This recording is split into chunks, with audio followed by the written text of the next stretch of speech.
Saxophone. What's going on, and welcome back to another episode of Coffee with Rob. Today we're going to talk about the problem with eat less, move more. And I want to touch on this topic because I still see eat less, move more being thrown around the fitness industry from coaches, influencers, or even just friends and family. And I want to make something abundantly clear. I don't disagree with this statement, eat less and move more. It's effectively describing a calorie deficit. But I think when people act on that advice, it can be very misleading because there's no education around eat less, move more.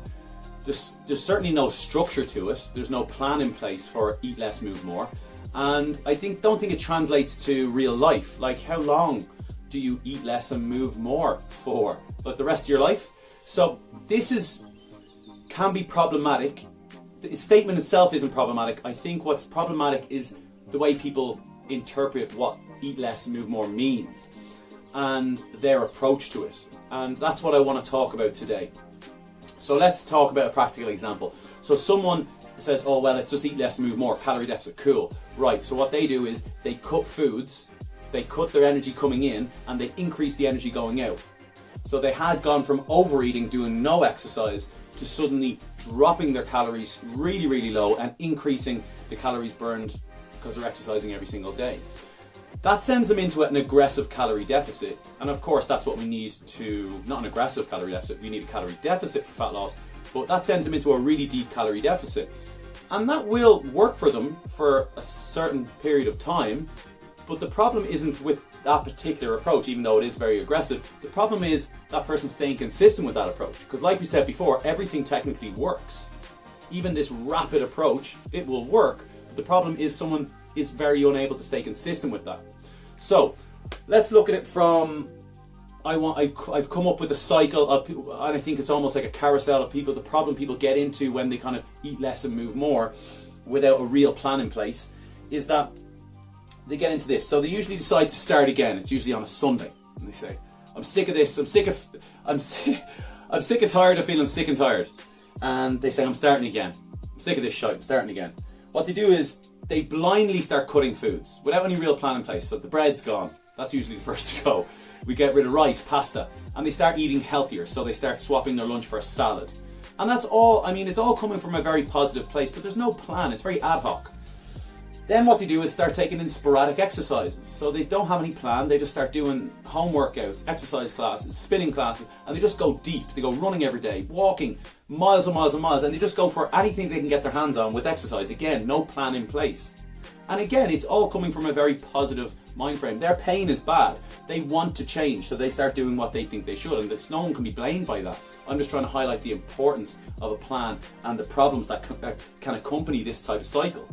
So then something gets in the way, a life event, a birthday where they overeat, an interview comes up which is very, very stressful, a big project at work, a kid is sick, some big life event happens, so it doesn't have to be big, but something gets in the way. And suddenly their good intentions fall by the wayside. They might outwardly say like, I quit or I throw in the towel, but the habits start to fade because it was either too intense or there was no plan in place. So they end up quitting. And that might mean that they spend a month, 2 months, 3 months, even 6 months not doing anything about their health or not addressing their health for months and months and months until they feel the need to start again. But the thoughts of starting again are so intimidating because it didn't go well the last time, because they were told to eat less and move more. They didn't really have a plan in place. And I think in order to get to this place, we need to recognize firstly what we're doing and get off the carousel. And to get to this, to be this guy with the hat, looking pretty sharp, we have to have a plan. And that's exactly what you're doing now by watching this video. I assume that this isn't the first video of this series that you've watched. You've probably watched a couple more before. And by dedicating the time to watching these, even though it's more effort than just eating less and moving more, you are putting in the time and the effort to build that strong foundation to create a long-term approach. Let me tell you something. People know how to eat to lose weight quickly. They just reduce their calories. They know that. Without even counting calories, they know how to do that. And people know how to eat to gain weight. Just stop doing any sort of health-related activities. But very, very few people know how to stick to this long term. It's that big grey area where people struggle with. And like I said, that's what you're doing right now. You're watching these videos, trying to improve your health. But we can't take in all this information and then just hop back on the carousel. There has to be some sort of plan in place. And I think when it comes to the slow and steady and the rapid approach, or the fast, quick fix approach, deciding which one you're going to choose, because at the end of the day, you're in charge, not me, you're in charge. You have to choose which approach you're going to take, whether it's going to be short and fast, slow and steady. It comes down to one question. Would you rather lose a lot of weight very quickly and potentially gain it back, or lose less weight in that time frame with the goal of losing more weight as the year goes on and keeping it off for life? And I have a feeling which one you obviously will choose, and it's great to agree with yourself that that's the approach you're going to go with. However, knowing all of this is great, but implementing it is a very, very different thing. Yes, we can all eat less and move more, but what does that truly mean? Getting a plan in place, calculating your calories, getting your protein target, making sure your calorie deficit isn't too deep, getting your steps in, introducing some 2 to 3 resistance training sessions a week. This all goes towards achieving the goal that you want to get long term. Like I said, there's nothing wrong with the term eat less, move more. It's how people take it up.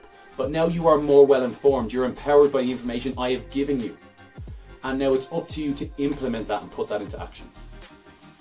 Guys, I hope you enjoyed the video. I have a few links below that's going to really, really help you out. Firstly, I've got the link to all the Coffee with Rob episodes so far. So please click that, and you'll click that, save that, put it in your email, whatever you need to do, so you can access it as all the episodes if you want to revisit any episodes up until now. I've also got, if you need any help and inspiration and coaching around home workouts, I've got my home workout survival guide. It's a free downloadable. Click that down below. And then I've also added my personal email address in the third link below. You can reach out to me, ask me any questions. If I can help with anything at all, please let me know. I would love to. Okay guys, I'll catch you in the next one. Thank you so much for listening today. Cheers.